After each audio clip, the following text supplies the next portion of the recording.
Okay, so the last thing you'll see in here before we get to Napoleon next week is this assignment, French Revolution recipe.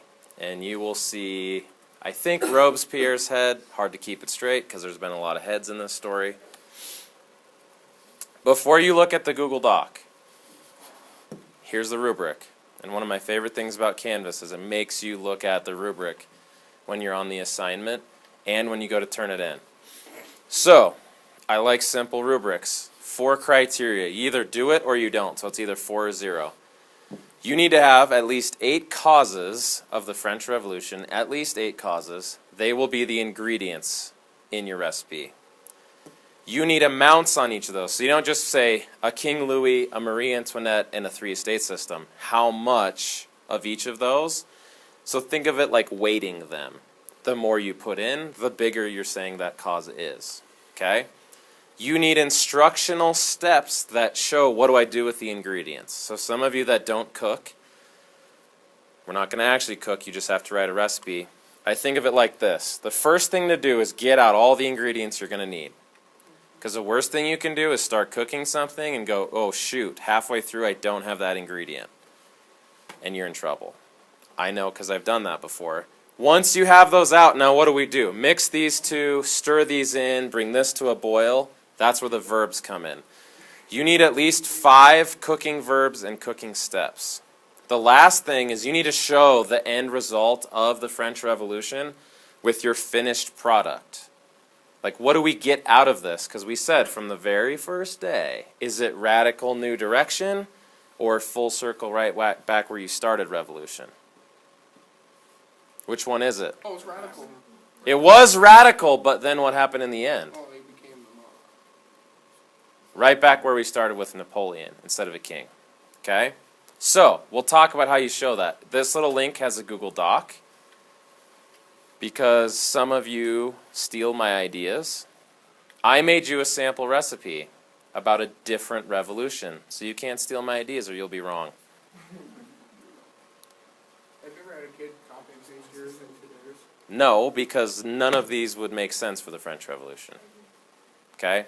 So here's what mine is for. Freedom cake. Because that's what you're going to get at the end of my recipe. So you're going to take one world superpower, 12 small rough colonies. Am I being descriptive with my ingredients? Yes. I thought there were 13 colonies. How come I have 12 small rough ones? Because there's a red-headed stepchild colony. Anyone know what revolution this is? Who's the red-headed stepchild colony? Georgia. Maybe today, but not in 1776.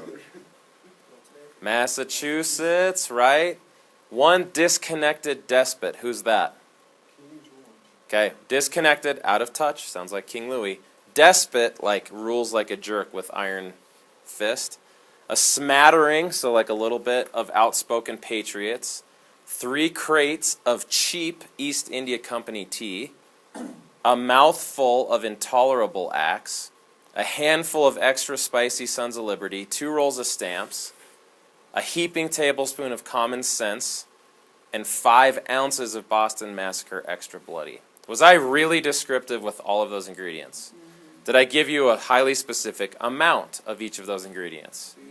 Now what I do is I need at least 5 steps. So I have blend these in a large bowl, combine these, bring them to a boil, knead these together, add them to the boiling stuff, stir that together, take off the heat, grease the pan with the 12 colonies, whisk it, pour it in a pan, bake it for 6 years at 1776 degrees, let it stand for 200 years, then chill, top with freedom frosting, enjoy, feeds 300 plus million.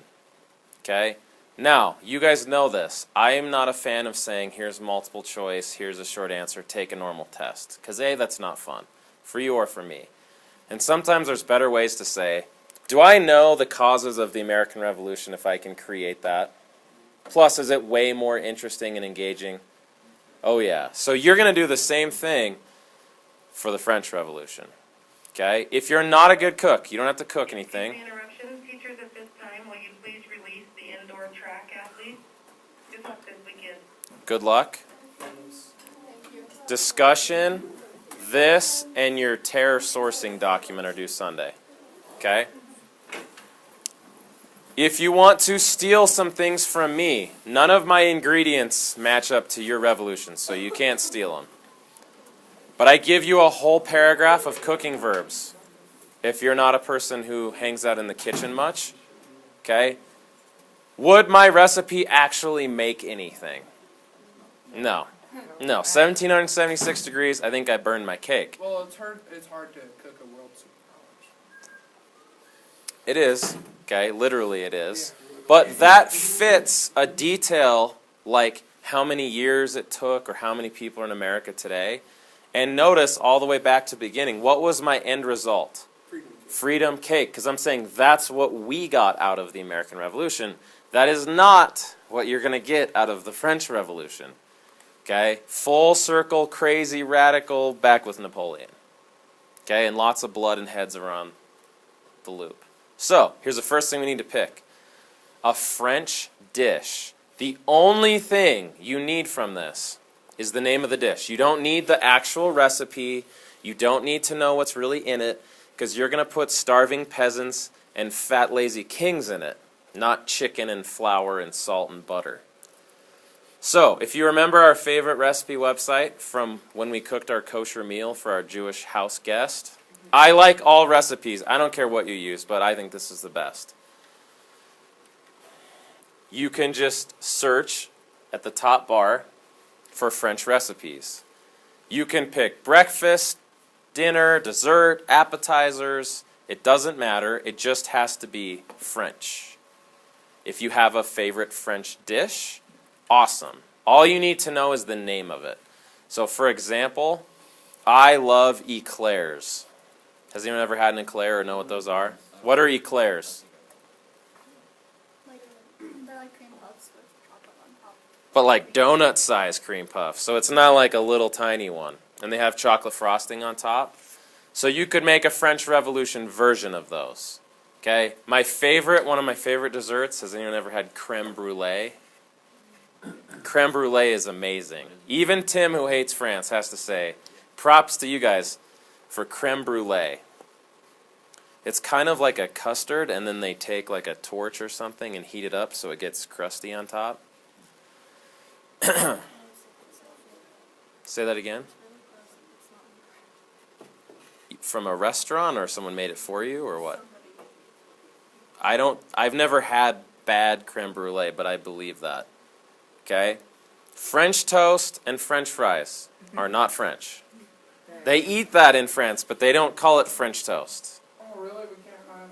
Does anyone know what they call French toast in France? Pan Perdue is what they call it. Okay, sweet. And Purdue it is. Why? It's just like pan. So you can find any French recipe, common ones, Napoleon's, it's a dessert, crepes, ratatouille. One of my favorite French main courses, who's had cordon bleus. Oh, yes. You eat well. Your mom must be a good cook, Haley. I love chicken cordon bleus. You take a chicken breast and you basically stuff it with ham and Swiss cheese and bake it. So it's like a double meat. Good luck. Okay, you can pick anything you want. Crepes are always fun. Crepes are nice because you can put whatever you want on them. Like peaches, strawberries, chocolate. Cream cheese is good too. Okay, so just pick one, and they have whole categories like French desserts, French soups and stews, French appetizers, main dishes.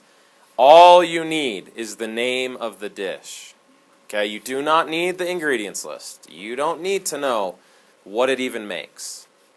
Okay?